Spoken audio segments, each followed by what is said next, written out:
A paz do Senhor, meus queridos irmãos. Antes de assistir ao vídeo que você escolheu, eu tenho um recado aqui para você. Aqui na descrição você encontra o link para a minha livraria digital com todos os meus livros disponíveis para você adquirir e ler imediatamente. São estudos aprofundados sobre diversos temas da vida cristã. Clique agora e conheça toda a livraria digital do pastor Marco Feliciano. Que Deus te abençoe. Pastor Marcos Feliciano! Pentecostal que não faz barulho, tá com defeito de fabricação, não é? O diabo tem jogado na sua cara, falando pra você que você não pode mais, você não vai mais. Quem é o diabo para colocar um ponto final onde Deus ainda está escrevendo? Homens tomam o que homens dão, o que Deus dá pra nascer um macho que tire.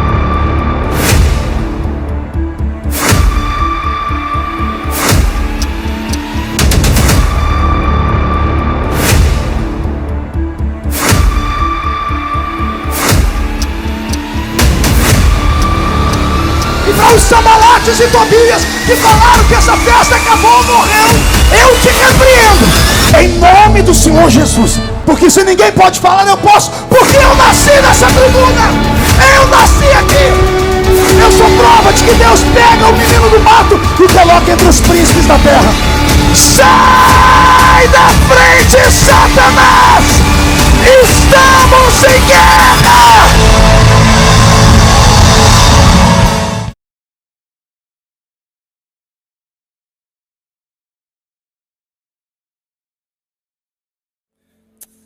Glória a Deus. Eu quero a minha carteirinha de membro então já. Eu cumprimento a todos com a paz do Senhor. Quem está feliz com Jesus hoje? Então encontre uma pessoa bonita do seu lado e dê um sorriso para ela. Ficou difícil aí, né? O único que acertou a mão nessa hora foi o pastor Edmar, né? O pastor Edmar olhou ali para a pastora Lélia e eu vi troca de amores pelos olhos, né? Os dois não parecem um casal de pastores. Eu estou olhando, estou vendo Bill Clinton e Hillary Clinton. Ô casal bonito, né? Uma alegria estar aqui, rever o Vitinho. O Vitinho também, né? Tá parecendo aqueles atores da Rede Globo, olha lá, ó. Barbinha, um tênis. Um dia eu queria ter um tênis desse ainda. Deus vai me dar ainda, em nome de Jesus, né? Quero cumprimentar a pastora Laís, é sua esposa, né? Ela está aqui. Ela trabalha. Alguém trabalha nessa família, né? O cantor Josué, cadê o Josué? Está aqui na minha frente. Josué, eu coloquei um apelido nele, Topete Bigode. Não, é sério, o topete dele só é feito na régua, né, Josué? Uma alegria. Pastor Albert, vocês conhecem o pastor Albert já? Vocês sabem qual é o sobrenome dele, não? Choquitão de Fogo. Quem conhece Choquito aí? Aquele chocolate da Nestlé. Pastor Júnior Trovão que colocou esse apelido nele. Aqui no meu WhatsApp não tem a foto dele, tem a foto de um Choquito. Pastor Júnior não me explicou ainda o porquê, viu, Albert? Albert é um grande amigo, Deus te abençoe. E está aqui conosco também o Brandão, que está ali no cantinho fazendo a segurança, porque todo mundo quer me bater, tá bravo. Porque não é você, né? Ainda mais quem não usa aquele número 13, só Jesus na causa, né? Alguém trouxe Bíblia? Abra sua Bíblia comigo no primeiro livro do profeta Samuel. Samuel, capítulo de número 10. Livro do profeta Samuel, capítulo de número 10. Está escrito: E então tomou Samuel um vaso de azeite e derramou sobre a cabeça, beijou e disse: Porventura não te ungiu o Senhor por capitão sobre a sua herança? Ausentando-te hoje de mim, acharás 2 homens junto ao sepulcro de Raquel, no território de Benjamim, que está em Zelza, os quais te dirão: acharam-se as jumentas que foste buscar, e eis que já o teu pai deixou o negócio das jumentas e anda aflito por causa de você, dizendo: que farei eu por meu filho? E quando dali passares adiante e chegares ao carvalho de Tabor, ali te encontrarão 3 homens que vão subindo a Deus até Betel, um levando 3 cabritos, um outro 3 bolos de pão e o outro um odre de vinho. E te perguntarão: como estás? E te darão 2 pães que tomarás das suas mãos. E então chegarás ao outeiro de Deus, onde está a guarnição dos filisteus. E há de ser que, entrando ali na cidade, encontrarás um grupo de profetas que descem do altar do monte e trazem diante de si saltérios, tambores, flautas, harpas, e eles estarão profetizando. E o Espírito do Senhor se apoderará de ti, e profetizarás com eles, e serás transformado em um outro homem. Amém? Feche a Bíblia, coloque no banco, na cadeira, e pegue na mão da pessoa mais perfumada do seu lado. Isso. Bonito não deu certo, perfumado deve ter alguém. Ou você deve estar ruim demais, porque tem gente que nem para fazer isso presta, nem para pegar na mão da criatura que está do lado. Você acaba entregando a pessoa desse jeito. Isso, agora aperte a mão da criatura com carinho até ela falar aleluia. Pentecostal que não faz barulho. Está com defeito de fabricação, né? Vamos orar mais uma vez? Senhor, mais uma vez, nesta noite linda, nós estamos na sua presença, pedindo licença para sair do alpendre e entrarmos no santo dos santos. Vamos atravessar o átrio e o lugar santo, e eu quero conduzir a sua igreja nesta caminhada. Na medida que eu estiver pregando, o Senhor tem liberdade para curar, batizar com o Espírito Santo, libertar vidas, trazer a revelação aquilo que está em oculto e salvar as almas nesta noite. E antes que eu comece a pregar, eu lhe faço 2 pedidos. O primeiro é que o Senhor cerque esta igreja com a sua glória, e que num raio de 5 quilômetros, onde houver um demônio alojado, eu dou a esses demônios segundos para sumirem daqui, porque se não sumirem, serão queimados pelo poder da sua glória, que aqui será derramada. Rasgue os céus sobre nós esta noite. Manda anjos de fogo descerem aqui, que estes anjos desçam trazendo brasas de fogo nas mãos. Comecem a esparramar estas brasas entre nós, e onde houver um crente cheio do Espírito Santo, pega ele nesta noite, Jesus, e mostra o caminho da verdadeira e poderosa adoração. Fala conosco, fica conosco, é o que eu te peço agora e sempre. E toda a igreja diz: os que podem, tomem seu assento, aplaudindo a Jesus, porque Ele é bom, porque Ele é maravilhoso. Vitinho, me ajuda com aquilo que eu te pedi do som do teclado, tá bom? Muito obrigado. Queridos, a noite de hoje promete muito. Se eu conseguir transformar em palavras o que Jesus colocou no meu coração, e a metade do que está aqui for transportado para o seu coração, vai ter pessoas que hoje não vão encontrar nem o rumo da sua casa quando o culto terminar. Vão sair daqui tomados pelo Espírito Santo. Alguém acredita que Deus ainda fala? Então dá mais um grito de glória daquele tamanho que só vocês sabem. Pronto. Eu li nesta noite o princípio de uma história que é uma das histórias mais lindas da nação judaica. A nação de Israel não nasceu para ter um reino monárquico, não nasceu para ser uma democracia. O reino deles sempre foi uma teocracia, ou seja, Deus é quem os governava. E por que Deus os governava? Porque a nação não nasceu da mente de um homem, nasceu na mente do próprio Deus. Foi Deus quem foi lá na Mesopotâmia antiga, entrou na cidade de Ur dos caldeus, encontrou ali Abrão e fez um desafio a esse homem. Primeiro Deus pediu para ele contar as estrelas do céu. Eu imagino que ele foi até obediente, deve ter iniciado, eu não sei até que número ele foi, até que então ele reclama: Senhor, não dá para contar as estrelas do céu.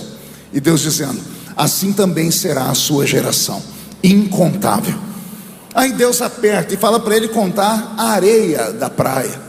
E aí Abraão nem tem condições de ir. Ele fala: Senhor, se eu não consigo contar as estrelas, como é que eu vou contar a areia da praia?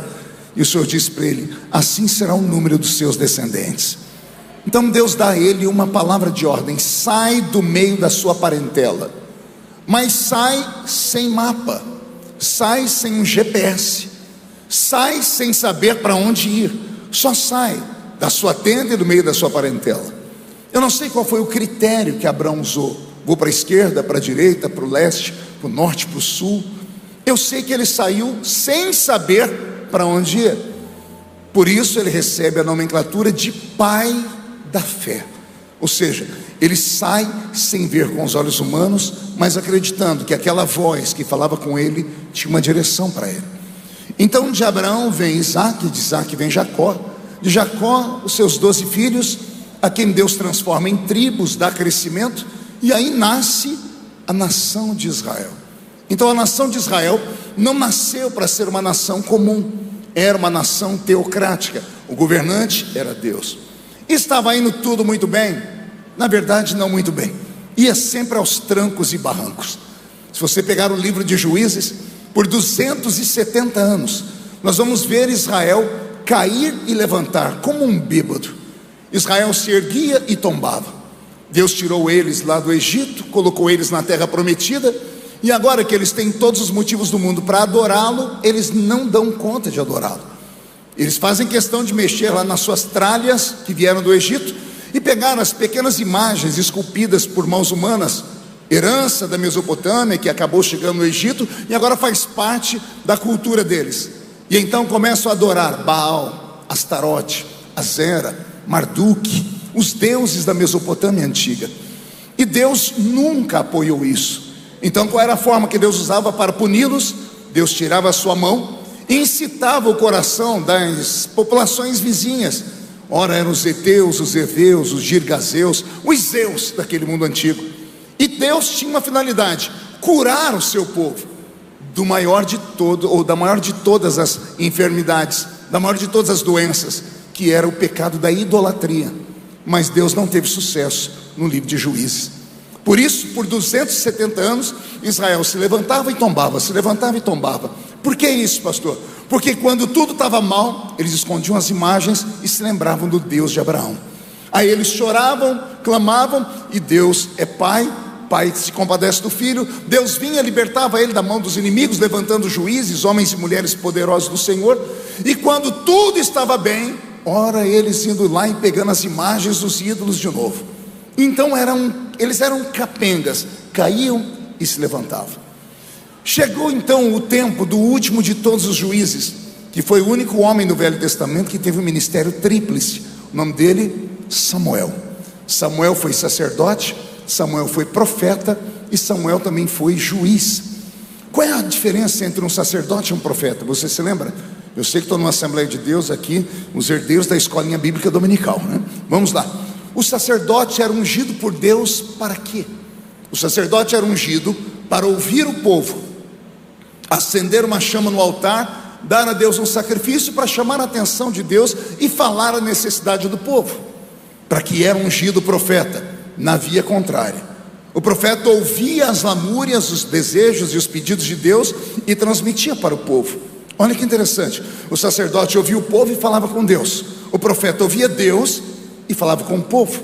Por isso que de vez em quando tem um grave problema entre profeta e sacerdote, né? O sacerdote vai lá e diz: gente, vamos levantar um altar para o Senhor. Aí vem o profeta e diz: esse altar está desmantelado. Não é desse jeito, sempre, porque cada um tinha uma visão. E então Deus também ungia o rei. Deus ungia quem? E para que era ungido o rei? O rei era ungido para sustentar o povo, o sacerdote e o profeta. E como é que entra a unção do rei? Entra de uma maneira tortuosa. Eu até penso que Deus havia preparado para eles um tempo de monarquia, um tempo em que ele pegaria e entregaria as rédeas de Israel na mão de um ungido seu. Mas Israel fez de maneira horrível. Israel, eles anteciparam o parto, eles oprimiram o profeta Samuel. O profeta Samuel um dia chegou diante do altar do Senhor. Ele foi para falar uma coisa, ele não conseguia dizer o que era. Ele foi fazendo como um mineiro, comendo pelas beiradas, enrolando, até que Deus falou: eu sei o que você veio fazer aqui. Samuel tremeu. E Deus disse para ele: você veio aqui me falar que o povo não me quer mais como rei. E o profeta confirmou: é verdade, eles não te querem mais como rei. E o Senhor então disse a Samuel: fique você tranquilo, porque eles não rejeitaram você, eles rejeitaram a mim. Não rejeitaram a você que é o sacerdote, o profeta e o juiz deles. Eles rejeitaram a mim, o fundador dessa nação, o criador dessa nação, o sustentáculo dessa nação. Então volte ao povo e diga: se há um rei homem que eles querem, eles terão um rei homem, só que arquem com as consequências. E Samuel, no dia que ele foi falar com o povo, tem um discurso dele na Bíblia que é emocionante. E ele não guarda palavras na boca. Ele fala tudo o que vai acontecer pelos próximos anos, pelas próximas decênios. Ele vai dizer que o povo vai se perder, porque aquela nação não era uma nação comum. Se eles têm um rei homem, eles terão então o governante que eles esperam. Enfim, tudo o que Samuel falou se cumpriu. Mas Deus realizou o desejo do coração deles. De que forma? Dando a Israel o primeiro rei homem que eles tiveram. E o primeiro rei homem de Israel tem nome. O nome dele é Saul. Diga comigo: Saul. Queria ouvir o coral. 1, 2, 3. Saul. Interessante é saber como Deus chama Saul. Saul era filho de Quis. Quis era o pai de Saul. O pai de Saul era um fazendeiro bem sucedido. E Saul era um filhinho de papai. Não sei se aqui em Goiânia vocês conhecem essa expressão. Filhinho de papai, filhinho de fazendeiro. Aliás, eu estou na terra dos fazendeiros, né? Então o que mais tem aqui é filhinho de papai na cidade. Vocês sabem do que eu estou falando. O filhinho de papai, chamado Saul, além de ser filho de um homem rico, nasceu com algumas prerrogativas que nem todos tinham. Nasceu alto demais e nasceu bonito demais da conta. A Bíblia Sagrada diz que do ombro para cima ele era o mais alto entre as 12 tribos, ou seja, tinha destaque, ele tinha personalidade, ele tinha porte, ele era bonito e alto. Então Israel teria exatamente o que eles queriam: um rei que se destacasse. Então Deus procurou na nação toda e achou Saul. Só que quem era Saul? Um filhinho de papai. O que é que o filhinho de papai fazia? Acordava, comia, azarava as garotas, depois comia de novo, depois ia para o banheiro, depois passeava, depois dormia, e fazia isso todos os dias, porque era filho de um fazendeiro, era filho de um homem rico, não tinha responsabilidade nenhuma. É interessante que quando Deus resolve chamar Saul, Deus cria situações, e olha a situação que Deus criou. A Bíblia diz que Quis acordou um dia de manhã e na mesa do café veio um empregado dele falar assim: olha, o senhor tinha umas jumentas que o senhor gostava, e as jumentas se perderam. O dia que eu li essa história, e por isso ela chamou a minha atenção, porque eu sou neto de um amansador de burro, de um amansador de jumento, e o meu avô vivia reclamando, dizendo assim: ó, pense num animal lento, pense num animal que quando empaca, só fogo para tirar ele do lugar. Era o tal do jumento. E aí eu fiquei imaginando, como é que alguém pode perder uma jumenta? Se você tiver um cavalo alazão, tudo bem, um manga larga marchador, um cavalo desses árabes, um cavalo daqueles lá do Texas, dos Estados Unidos, um cavalo selvagem, tudo bem, ninguém consegue segurar o bicho. Mas como é que alguém perde uma jumenta? Não dá para perder uma jumenta. Eu imagino o pai de Saul olhando para o empregado dizendo assim: então quer dizer que eu perdi minhas jumentas? Perdeu suas jumentas. Quem é que chega na hora do café? Saul, o filhinho de papai.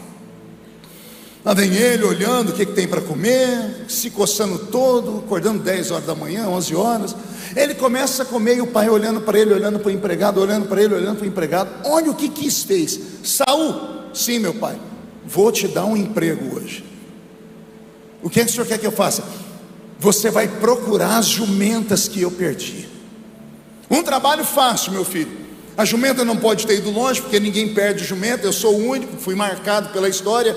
Então você vai procurar as jumentas do seu pai, tá bom? E o menino diz: deixa comigo. O pai olhou para ele e não confiou.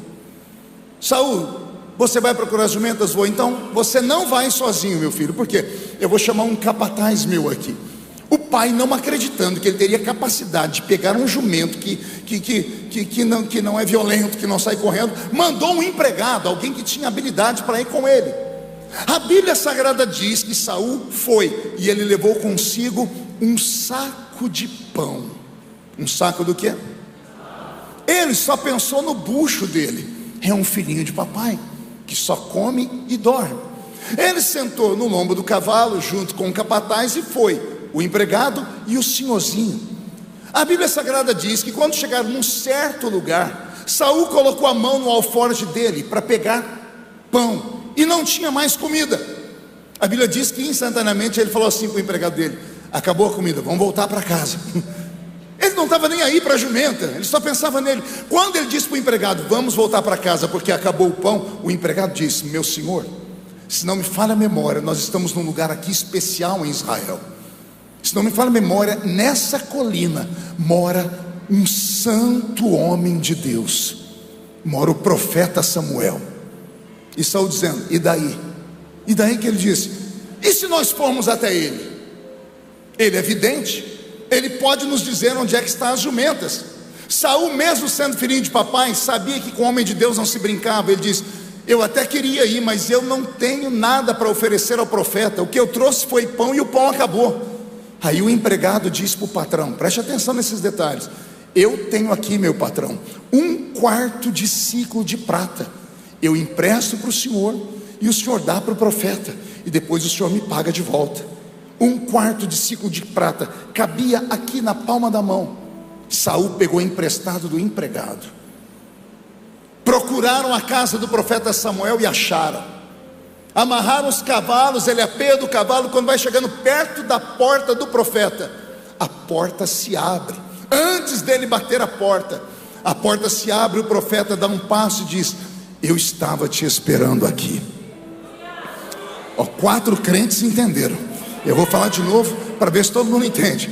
Ele saiu para procurar jumenta, ele foi para um lugar que ele não conhecia. O empregado dele aqui falou: aqui tem a casa de um profeta, quem sabe a gente vai lá e ele pode contar para nós. Ele não tinha nada para dar ao profeta, ele pediu emprestado, ele tomou. Quando ele chegou na porta, antes de bater na porta, a porta abriu e o profeta disse: eu estava te esperando aqui. Na mente de Saul, ele saiu de casa para procurar jumenta, mas Deus tinha uma outra coisa para ele naquele dia. Eu já vou começar a explicar para ver se os goianos se animam aqui. Eu não sei o que você veio fazer aqui hoje. Ninguém vem na igreja quando está tudo bem, a não ser os igrejeiros mesmo.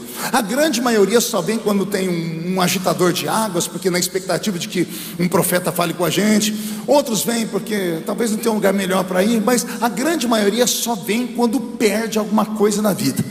Eu não sei qual foi a pecinha que você perdeu do quebra-cabeça da sua vida.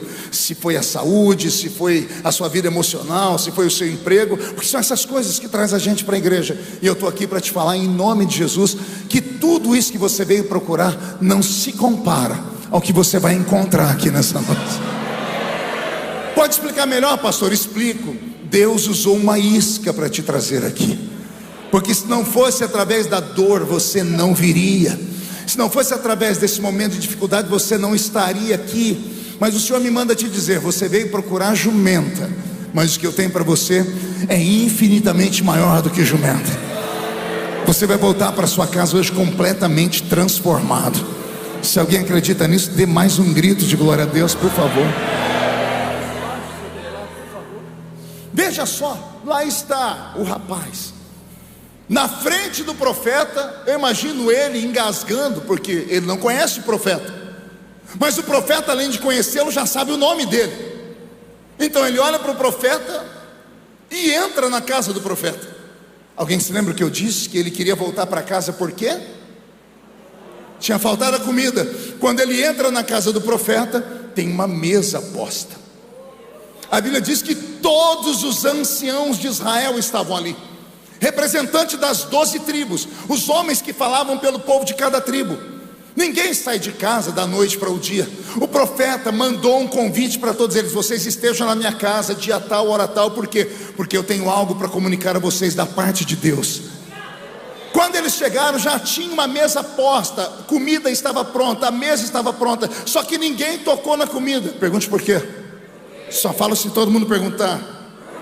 O profeta disse: a mesa está pronta, mas ninguém come, porque o convidado principal vai chegar aqui ainda. Só que na verdade o convidado não foi convidado por Samuel, ele foi encaminhado para aquele lugar pelo próprio Deus. É assim que Deus faz quando Ele tem uma obra na vida de uma pessoa. Ele cria situações. Quando eu era jovenzinho na igreja, e jovenzinho pregador ainda, eu passava por crentes que sofriam, e eu pregava muita mensagem sobre alma. No fim do culto vinham para mim e me contavam as histórias deles. Eu sempre fui intercessor, eu absorvia as dores, e eu passava dias maus. Não sei se aqui dentro tem alguém que tem ministério de intercessão. O intercessor não ora pela pessoa, ele se coloca no lugar dela. Se você fizer uma oração de intercessão de 30 minutos, você vai sair com o seu corpo todo dolorido. É como se a carga da pessoa toda viesse sobre você. E eu, como intercessor, fazia isso. Eu terminava toda a noite ruim, porque todo crente tinha uma coisa ruim para me contar. Aí o tempo passou, e agora eu com essa barba branca, onde chego, vem os outros crentes contar as mesmas histórias de dores.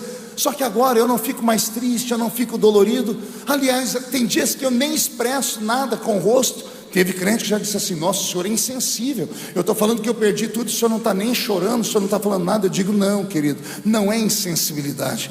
É que eu sou experiente o suficiente para te dizer que eu sei onde essa história vai dar.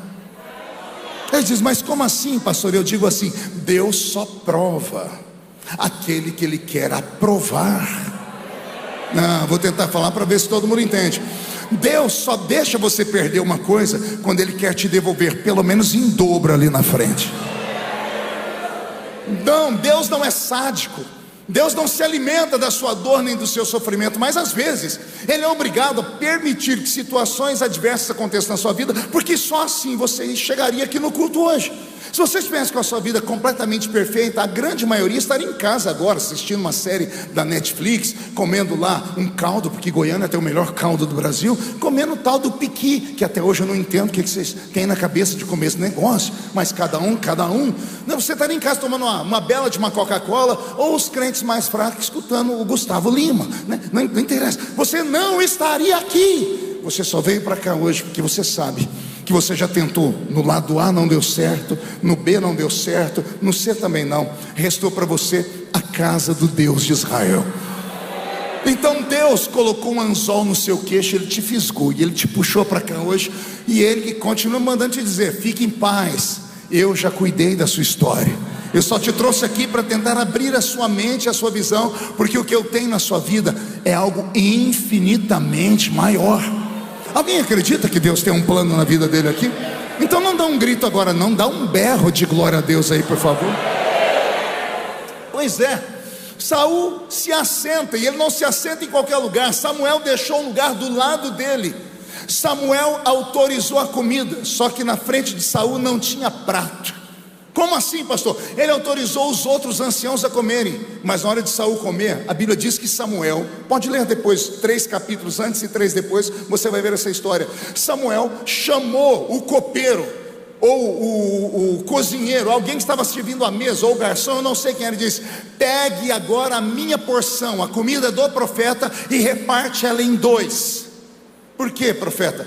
Porque Saul não comerá como os outros. Ele vai comer da mesma comida que eu como. Vou falar de novo para ver se a palavra entra aí dentro. Ele não é mais comum. Ele não vai comer mais a comida normal, ele vai comer da comida do profeta. Eu fui escolhido por Deus. O profeta Samuel estava dizendo: ele está sendo escolhido por Deus também. A minha comida, quem me entrega não são os senhores, quem me entrega é o próprio Deus. Assim como o sacerdote comia daquilo que Deus mandava para ele, o profeta também comia daquilo que Deus mandava para ele. Deus estava dizendo: Saul, você não depende mais de homens a partir de agora. A partir de agora você vai depender de Deus como eu dependo.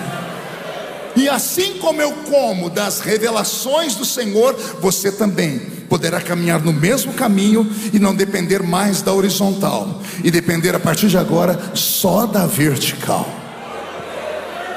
Eu imagino o clima na mesa. É um menino, é um garoto, é bonito, é alto, mas é um menino, é um garoto. Não tem habilidade com governança, não tem habilidade espiritual nenhuma, mas o Senhor o escolheu. Pastor, mais, não tem mais nem menos.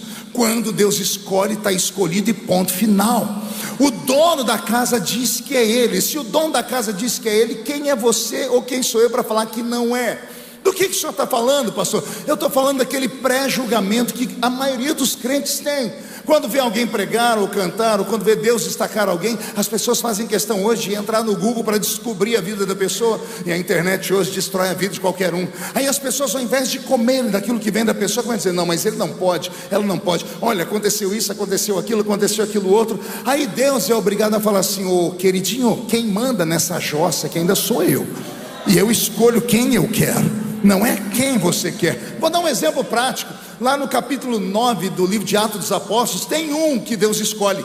Deus escolhe ele e deixa ele cego. Aí Deus vai lá na casa de um profeta e diz assim para ele: Ananias, anota o endereço, rua chamada Formosa. Tem um homem lá que você vai ungir agora para o meu ministério. Imagina Ananias dizendo: mas Senhor, quem unge para o ministério é o pastor presidente lá da igreja de Jerusalém, é Pedro. Eu sou só um profeta, mas quem manda é Deus. Ele obedeceu. Imagina ele pegando o chifre de azeite, a pastinha de pastor, a credencial da convenção, ele botando a mão na porta. Quando ele abre a porta, ao invés de ir embora para ungir quem Deus mandou, ele resolve falar assim: Senhor, qual é o nome do homem que eu vou ungir mesmo?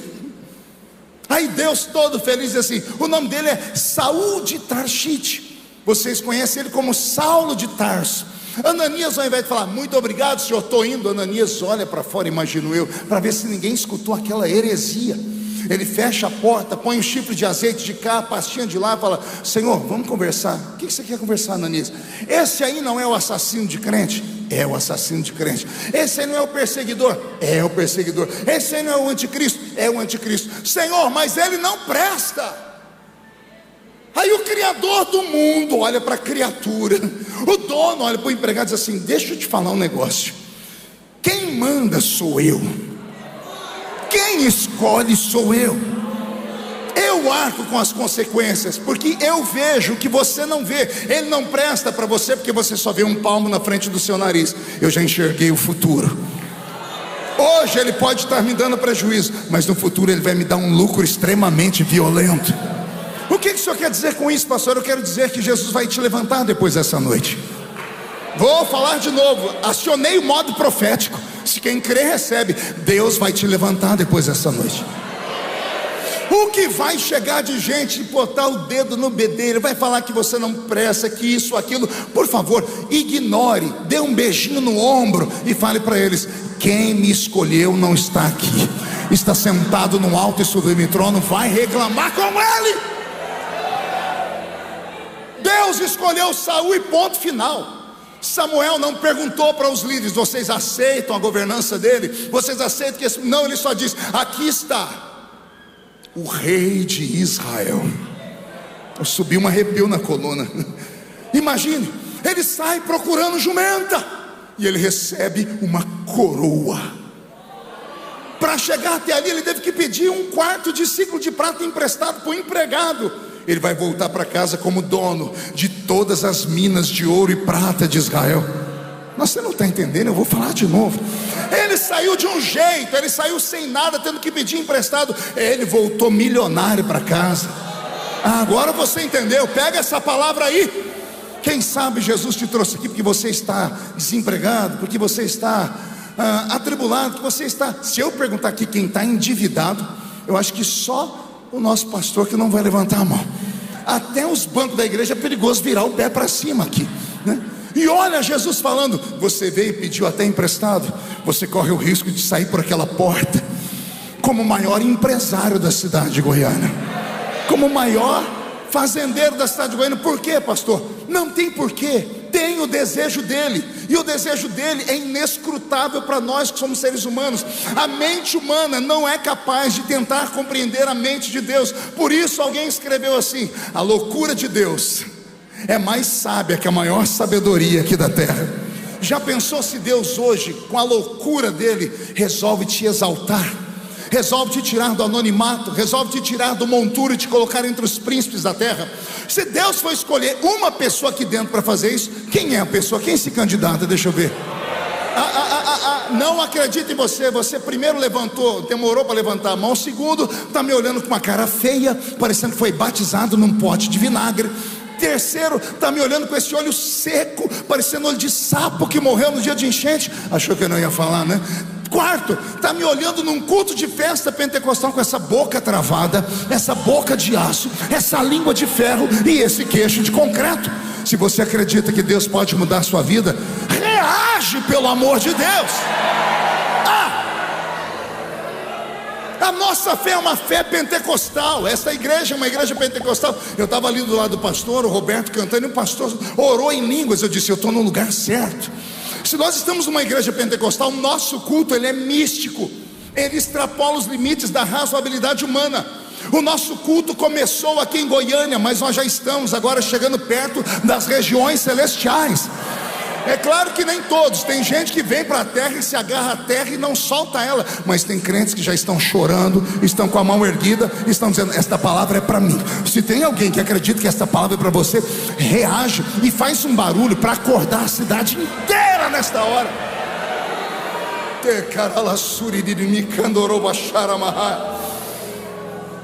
Ele comeu da comida do profeta. Ele foi ungido naquela mesa como o rei de Israel. E agora ele vai sair. Eu imagino que ele está desnorteado. Imagine, você sai de casa procurando jumenta, o filhinho de papai. Você sai de casa um menino buchudo, um menino solteiro que só quer saber de azaração, só sabe comer e dormir. De repente vem Deus e diz assim, você agora vai governar o meu povo. Não, você não é chefe de uma tribo, você vai ser chefe de uma nação inteira. E Deus não perguntou se ele tinha capacidade, Deus não perguntou se ele tinha talento. Deus disse, é você e ponto final. Ele então está desnorteado. Quando ele vai descer a escadaria da casa, Deus toma o profeta em revelação. Aleluia.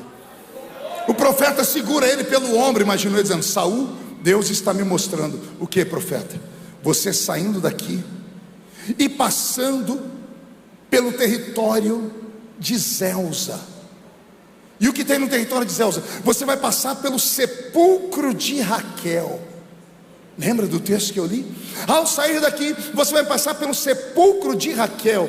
2 homens vão vir ao seu encontro, tentando te atormentar, dizendo, as jumentas do seu pai já foram encontradas, o seu pai está preocupado com você.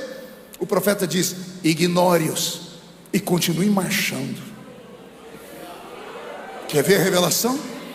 Não todos, mas alguns, pastor, quando saírem desse culto, debaixo dessa promessa, a primeira coisa que vai acontecer com eles é passarem perto de um cemitério, porque uma sepultura vive num cemitério. E o profeta está dizendo, quando você sair daqui, você vai passar pela sepultura de Raquel, que está em Zelza. Você vai passar pelo meio do cemitério, e em cemitério só tem coveiros, e coveiro só serve para uma coisa, enterrar aquilo que estava exposto.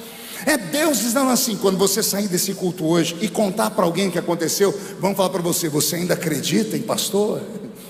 Você acredita ainda naquela igreja? Para com isso, aquilo é só para roubar o seu dinheiro, é só ilusão.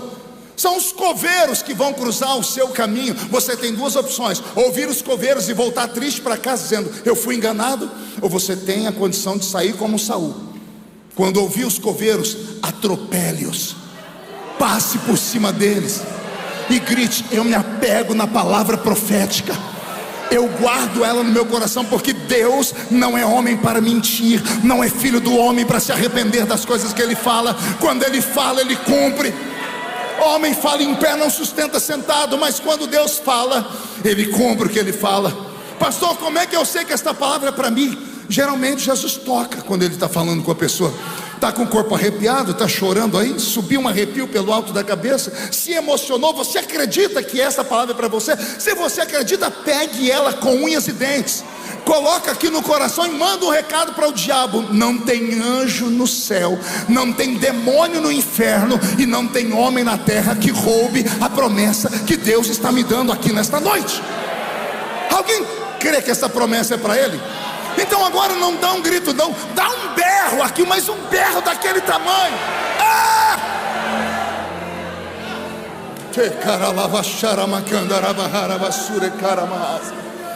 Deus fala assim. Eu imagino os olhos de Saul se arregalando. Tem mais alguma coisa, profeta? O profeta diz, tem. Deus está me mostrando na frente do cemitério. E o que tem à frente do cemitério? Quando você vencer os coveiros, você vai encontrar um grupo de homens que tem pão na mão. Eles vão te dar esse pão, e você vai guardá-los para levar para casa. É a maneira de Deus dizer: não importa quanto tentem tomar de você a palavra que você recebeu, se você crer, a palavra vai te sustentar durante o caminho. O que faz o milagre chegar, e eu preguei isso aqui da última vez que eu estive nessa linda igreja, é que toda promessa passa pelo teste do tempo. Você tem que aguentar o tempo, e para aguentar o tempo você tem que estar alimentado. Alimentado do que, pastor? Crendo nas palavras que você recebeu. Quando alguém profetizar sobre a sua vida, deixa eu te dar uma palavra. Não fica olhando o vaso não, porque às vezes o vaso é caiado. Não o caiado daqui, tá? Caiado no sentido literal, destruído. Senão alguém filma, manda pro caiado, ele briga comigo, né? Às vezes o vaso está destruído, mas o que está dentro do vaso é o que importa.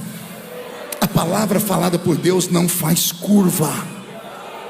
Você só tem que aguentar o tranco e continuar pegado na promessa. Ainda que você não veja, você só tem que dizer: eu sei que o meu Redentor vive e em breve se levantará para me socorrer. Saul vai querer sair, o profeta diz: calma que eu estou vendo mais. O que o senhor está vendo? O senhor já viu o cemitério? O senhor já viu o homem com pão? Eu estou vendo a parte principal. O que? Quando você passar pelo homem do pão, você vai encontrar um grupo de profetas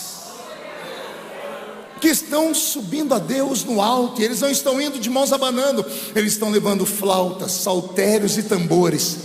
Eles estarão louvando, eles estarão profetizando. E o que eu faço? Você dá um jeito de entrar no meio dos profetas, fica bem no meio do fogo. Por quê? Porque o Espírito que está neles.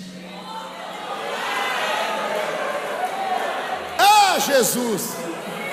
Olha o que Samuel diz: se você encontrar os coveiros, atropela eles. Não fica perto de quem tem a língua do tamanho da minha gravata.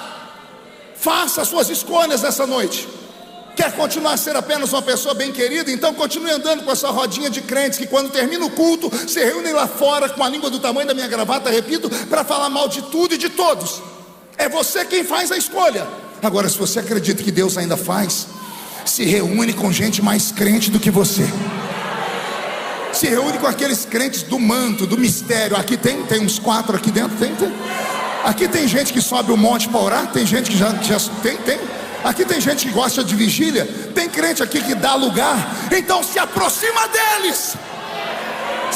Quanto mais barulhento for, melhor. Por quê, pastor? Porque essas criaturas, elas fazem coisas na terra que faz o próprio Deus ficar de pé no trono. Pastor, não estou falando demais. Alguém aqui tem por acaso uma mãe de oração? Alguém tem? Alguém tem aqui aquela irmã que você tem o telefone dela, que na hora do aperto é para ela que você liga? Pois é, quando você recebe um aumento, quando você faz oração, você não lembra da criatura de jeito nenhum. Mas deu problema é a pessoa que você liga. Ora, o Deus dela não é o mesmo que o seu. Ela não foi salva pelo mesmo sangue que você. Por que você precisa dela? É porque você sabe que ela não é uma pessoa normal. É uma caminhante de 2 mundos. Parte dela pisa nessa terra, a outra parte pisa nas regiões celestiais. Samuel está dizendo: se aproxima dos profetas, se aproxima desse povo que só sabe adorar a Deus, não importa se é de manhã, de tarde ou de noite. Se aproxima de gente que só fala de Bíblia. Mas pastor, aí é fanatismo. Depende do ponto de vista. Eu enxergo de outra forma. Para mim não é fanatismo, para mim é Bíblia. O coração fala daquilo que a boca está. A boca fala daquilo que o coração está cheio. Falei ao contrário, vocês foram comigo. A boca repete aquilo que está dentro do seu coração. Você fica com gente que só sabe falar do jogo do tigrinho, que só sabe falar da última série da Netflix. A pessoa fala tanto que está igualzinho a série. Eu acho que é na HBO, The Walking Dead. Um monte de zumbis frequentando igreja. Um monte de gente que está morta achando que está viva. E não está viva porcaria nenhuma, porque vem para uma reunião como essa e não consegue sintonizar conosco. Está numa Assembleia de Deus, mas pensa que está em uma igreja tradicional ou reformada. Não, eu não preciso gritar, eu não preciso pular, eu não preciso disso. Eu não sou mais um crente menino ou coisa ruim. Isso não tem a ver com a mente, tem a ver com a sensibilidade do coração. Anote isso: fervor do Espírito não tem a ver com mente, não tem a ver com anel de formatura. Por que não, pastor? Eu me comunico em 3 idiomas, escrevi mais de 20 livros, 4º mandato como deputado federal. Acho que meu vernáculo é bem apurado. Sou uma pessoa, me sinto quase que um intelectual. E nem por isso, quando o Espírito Santo vem sobre mim, eu fico dizendo assim: glórias a Deus, amém. Não, quando o Senhor vem, eu entro no mistério, eu pulo, eu grito, planto bananeira, salto. Por quê? Porque a minha mente não tem a ver com o meu coração. Sabe o que está faltando para você? Sensibilidade. Você se tornou uma pessoa muito religiosa, muito metódica. Não, pastor, eu estou na igreja desde a época de Noé. Alguns não são tão velhos, não viram o dilúvio, mas pisaram no barro que sobrou na terra. Aí você fala: não dê desculpa, não fale que é porque você é estudado, que tem muita gente estudada que é do mistério. Não vem colocar a culpa no seu diploma, não é isso. A questão está dentro de você. Em algum momento da sua vida você perdeu a sensibilidade, perdeu o fervor e se tornou uma pessoa que hoje usa do relativismo para explicar a sua friagem. Não é assim. Eu até dou glória a Deus, mas quando eu sinto. O que você quer sentir para dar glória a Deus, seu infeliz? Quer sentir o vento das asas do anjo, do arcanjo Miguel? Quer sentir uma brasa de fogo de um serafim queimando os seus lábios? Eu não preciso sentir nada para dar glória a Deus. Basta eu saber que o meu nome está escrito no livro da vida. Preciso te lembrar: você é um errante nesse mundo. Você é um exilado nesse mundo. Explica melhor, pastor. Explico. Quando você aceitou Jesus, você deixou de ser um terráqueo, você se tornou um ET. Eu estou pregando para ETs nessa noite aqui. Como assim, pastor? O que é um ET? Não é o de Varginha não, Bocó. Não é o verde, não é aqueles que estão na internet. ET é um extraterrestre. O que é um extraterrestre? É quem não é da terra. Eu entreguei minha vida para Jesus, me tornei um habitante do céu. E se eu sou um habitante do céu, por que é que eu me preocupo com aquilo que as pessoas vão falar de mim? As favas com quem fala de mim. Quem fala de você não paga suas contas, não te visita quando você está doente. Mas aquele que movimenta no meio da igreja, aquele que acende a chama dos castiçais, esse pode te transformar de caçador de jumenta em rei de uma nação inteira. Se alguém acredita, dá mais um grito para acordar o irmão que está do seu lado aí. Estou ficando possuído aqui. Estou sentindo o céu aqui dentro, é sério. O Senhor escolheu este dia para dizer a você: eu mudo a sua vida hoje. Não será amanhã, não será daqui a pouco. O Senhor quer mudar a sua vida agora. Mas para Deus mudar a sua vida agora, você tem que voltar pelo menos a sentir aquilo que você sentia quando era um crente novo. A fome da presença dEle e o desejo de agradecê-lo por tudo aquilo que Ele já fez na sua vida. O problema é que com o passar do tempo você só se preocupa com aquilo que Ele tem para te dar, e você esquece aquilo que Ele já te deu. O Senhor já te deu perdão de pecados, Ele já te encheu do Espírito Santo, você já recebeu o batismo com o Espírito Santo. E aí você vem aqui como um mendigo pedir de esmola, senta nesses bancos, cruza as pernas, cruza os braços, põe essa desgraça desse chiclete na boca e fica assim o culto inteiro. Você acredita que ali atrás teve um rapaz que fez uma bolinha enquanto eu estava pregando? E, pum! As pessoas perguntam por que eu prego contra o chiclete. É simples. Imagina se numa hora dessa Jesus resolve te renovar.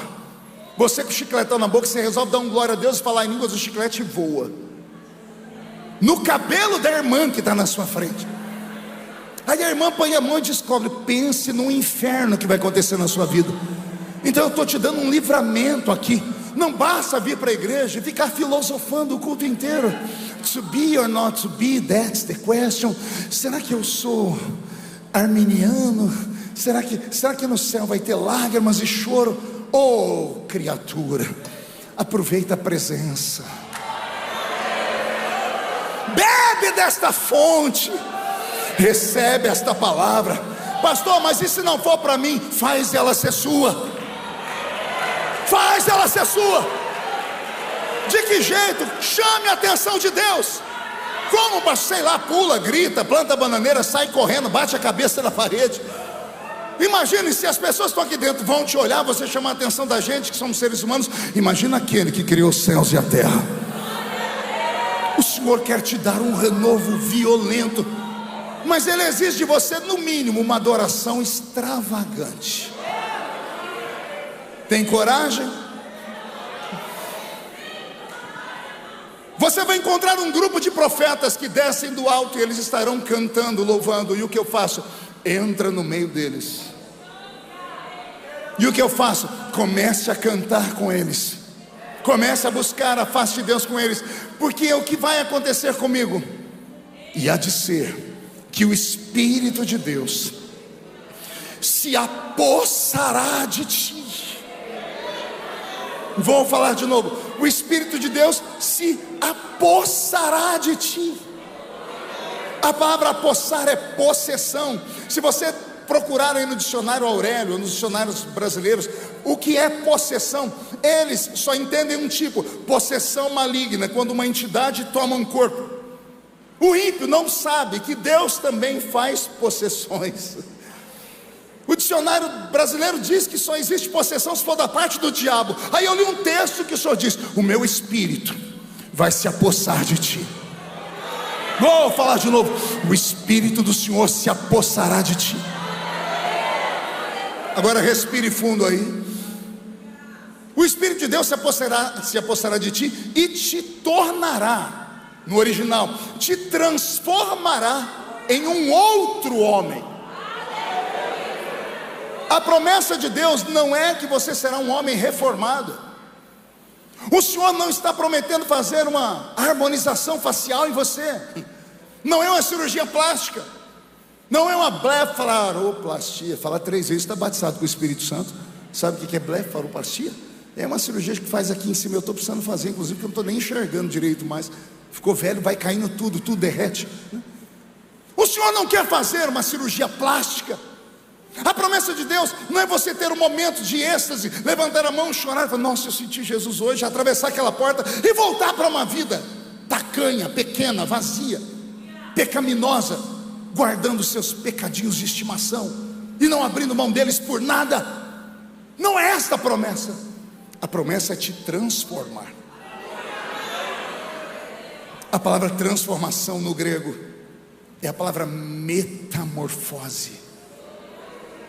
Eu amo gente que estuda. Você fala, a mente deles vem comigo. Metamorfose. O que é metamorfose? É uma coisa ser transformada em outra completamente diferente. A metamorfose mais conhecida da história é a da lagarta, que anda pela terra com as suas centenas de pernas, e todo mundo olha para uma lagarta e sente nojo daquele bicho. Algumas inclusive deixam um rastro, uma gosma, parece que cuspiu. A maioria delas, porque não todas, quando encontra uma plantação, ela destrói tudo que tem pela frente. Ninguém gosta de lagarta. Mas de repente, a lagarta que sobrevive às repugnações humanas, ela chega um tempo que vira uma chave na cabeça dela. Todas elas fazem por isso. Elas procuram um lugar mais alto, porque até então só rastejaram. Se penduram, criam um casulo ao redor delas. E dias depois o casulo se abre. Tinha entrado uma lagarta gosmenta, horripilante, destruidora e nojenta. De repente sai de dentro do casulo uma borboleta com asas gigantescas, que agora só vai voar em lugares altos. Eu não conheço colecionador de lagarta, mas eu conheço um monte de colecionador de borboleta. Isso é metamorfose. É o que Deus propôs para Saul. Você vai voltar para sua casa transformado em um homem. Você chegou como um menino buchudo, vai voltar como um homem. Chegou como alguém que não tinha nada, pedindo emprestado, vai voltar milionário. Chegou como alguém que acordava tarde, não tinha responsabilidade, vai voltar para governar um país inteiro, uma nação inteira. A proposta de Deus para quem veio para esse culto nessa noite é essa: quando este culto terminar e aquela porta se abrir, você volta para sua casa completamente transformado. Pastor, eu não estou vendo. Não precisa ver, basta você crer. Você volta para sua casa transformado.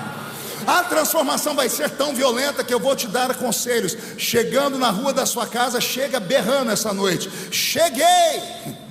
E se aquela vizinha linguaruda, fofoqueira, subir no muro e falar: está me chamando assim? Não estou falando com você, estou falando com quem mandava. Repito, no passado mandava na rua da minha casa: Zé Pilintra, Zé Pilantra, Chucaveira, Tranca-Rua, Preto Velho, Nega Velha, obra de feitiçaria.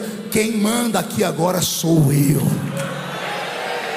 Você veio para cá e perdeu o controle sobre a sua filha, sobre o seu filho, sobre o seu casamento. Assim diz o Senhor: quando sair por aqui, eu te devolvo o controle da sua casa toda.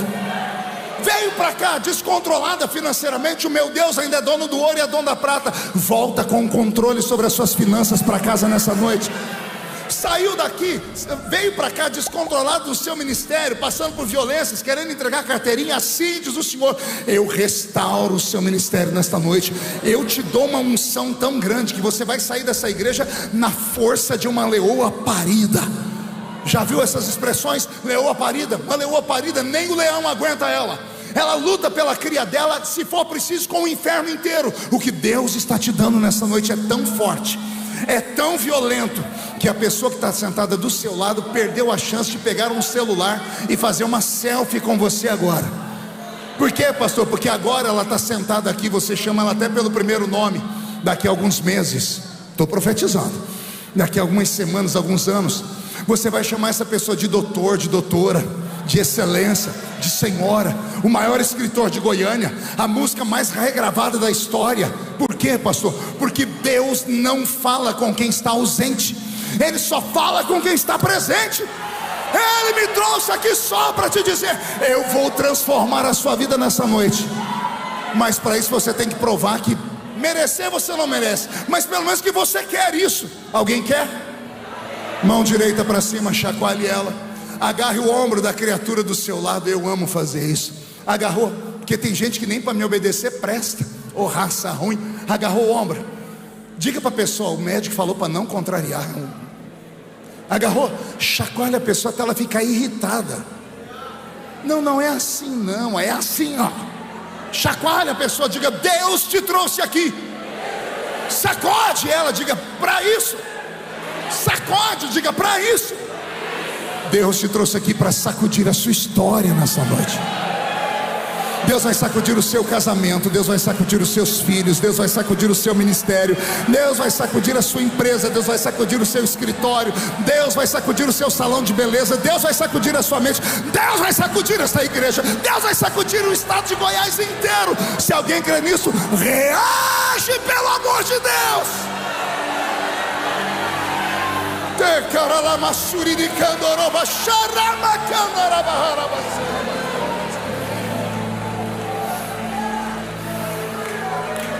Você veio procurando uma coisa, pode ficar de pé comigo. E o Senhor manda te dizer: eu permiti tudo, só para que você viesse aqui e eu pudesse falar com você nessa noite. O seu destino não é continuar rastejando como uma lagarta.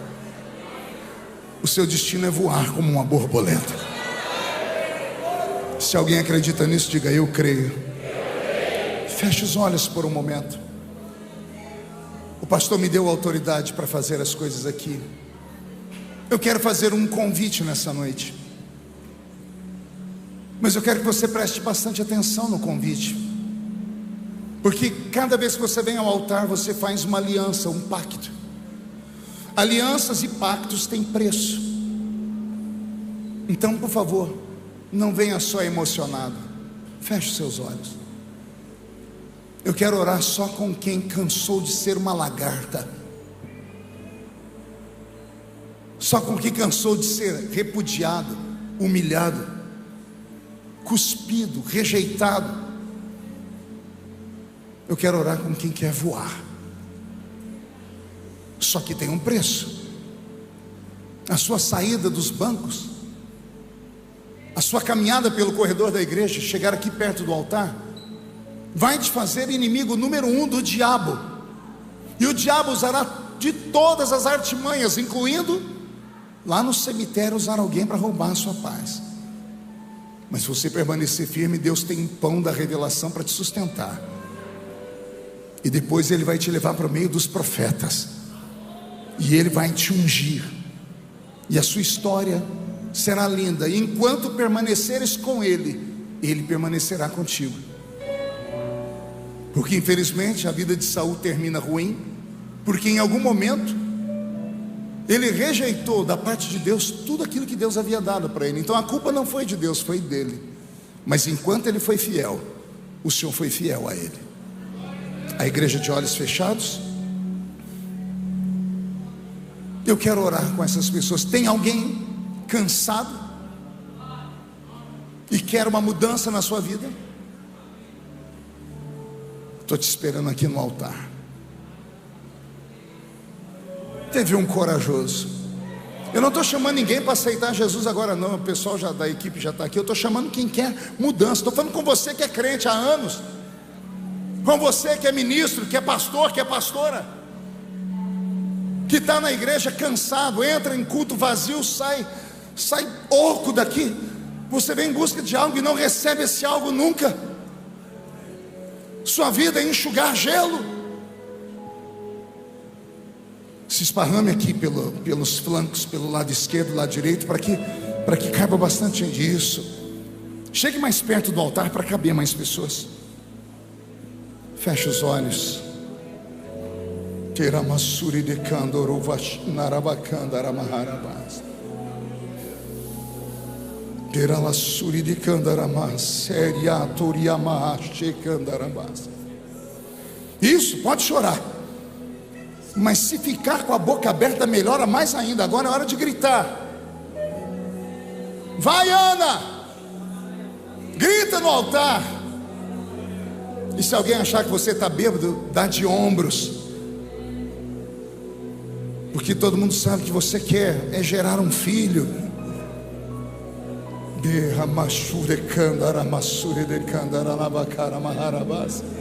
Estou sentindo Jesus aqui. Os que permanecem nos bancos, fechem os olhos e comece a orar. E comece a adorar. E comece a clamar.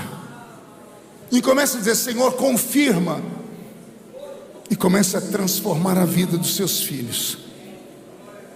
O seu Deus ainda se chama Jeová Jiré,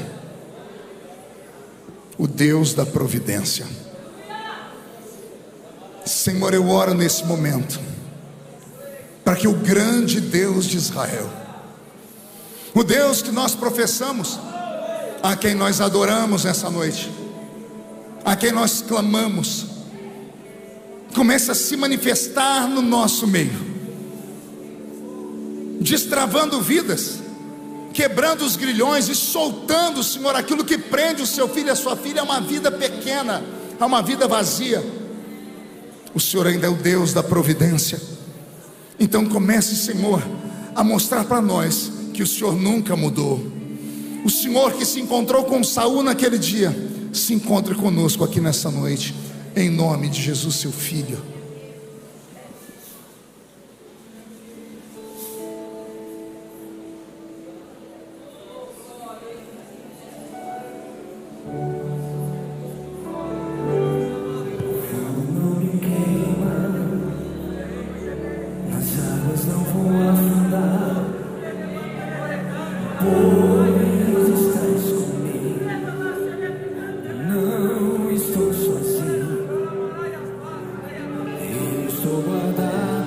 Estou ouvindo clamores.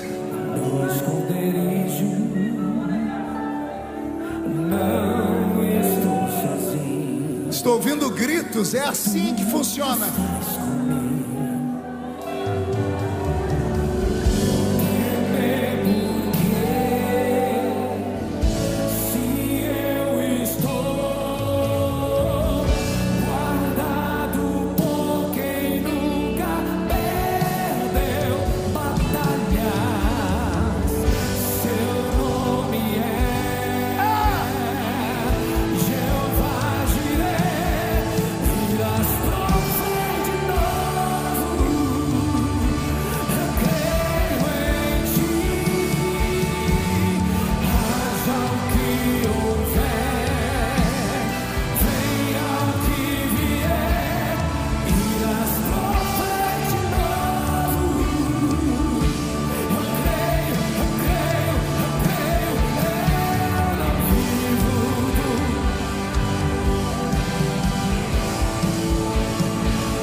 força desse louvor, meu Pai, na intensidade desta oração.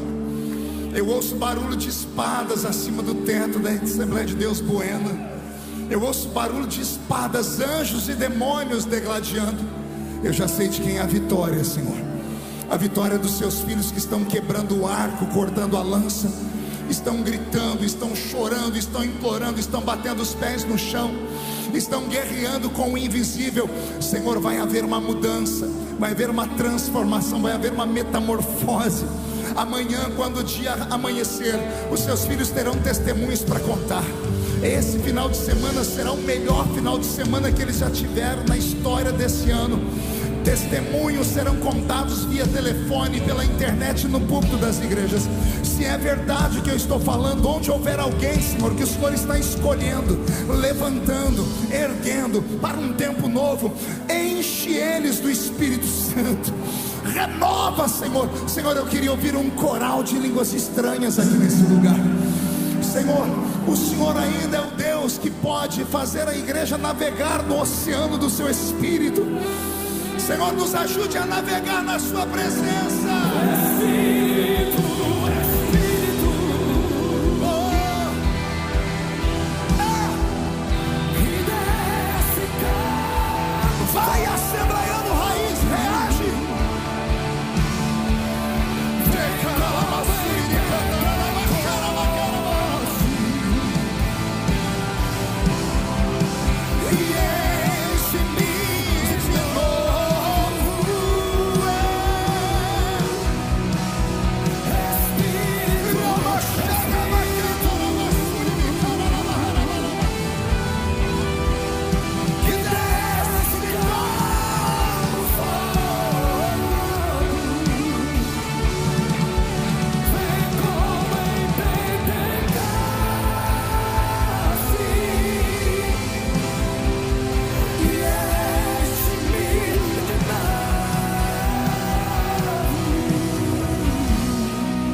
Termino dizendo que aos que vieram aqui à frente, para cada dia de humilhação haverá dupla honra.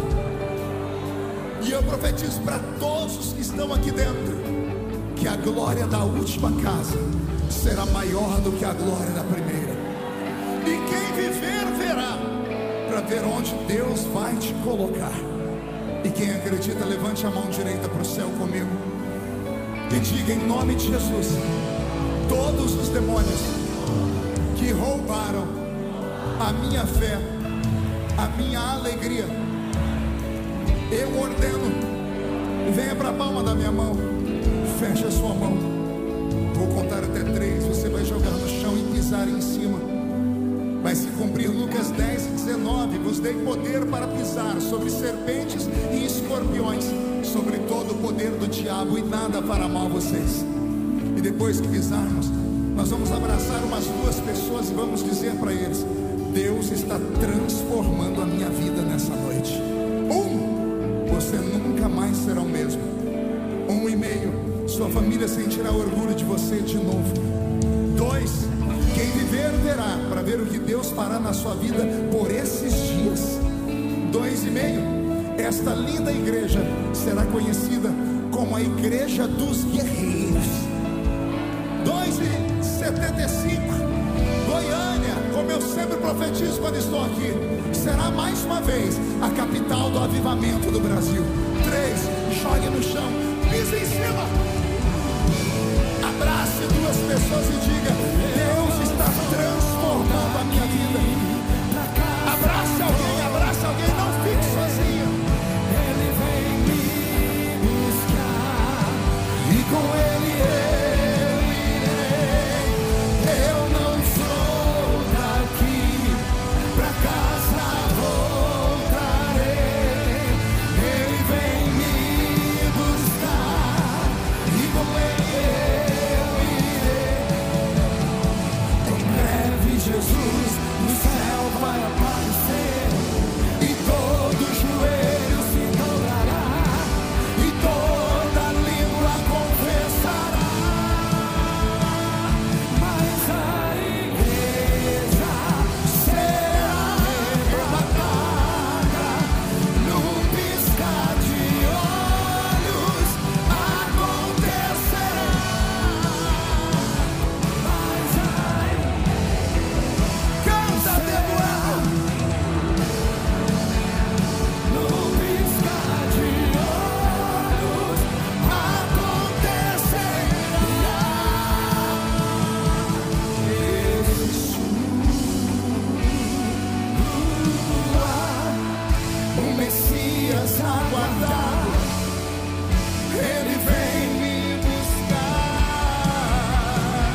guardado, Ele vem me buscar. Pela última vez,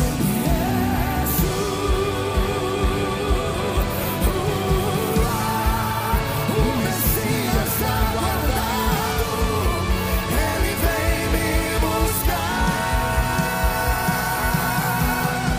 Em breve Jesus no céu vai aparecer, e todo joelho se dobrará, e toda língua confessará. Mas a igreja, esta é a igreja do arrebatamento, acontecerá. Mas a igreja será arrebatada.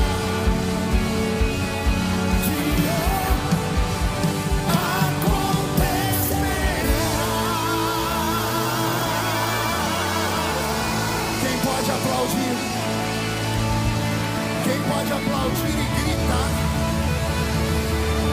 Quem pode aplaudir, gritar e dar um pulo para cima?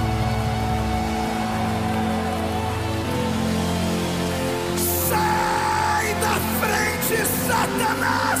Estamos em guerra!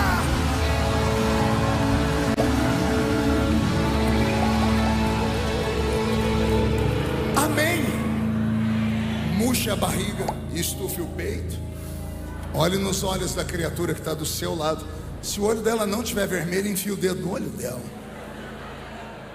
Diga: você entendeu? Diga: não é cirurgia plástica, é transformação. Só quem está disposto a essa promessa pode ir voltando para o seu lugar, marchando firme, dando glória a Deus. Glória a Jesus. Deus abençoe. Aleluia. Estou sentindo Jesus aqui ainda.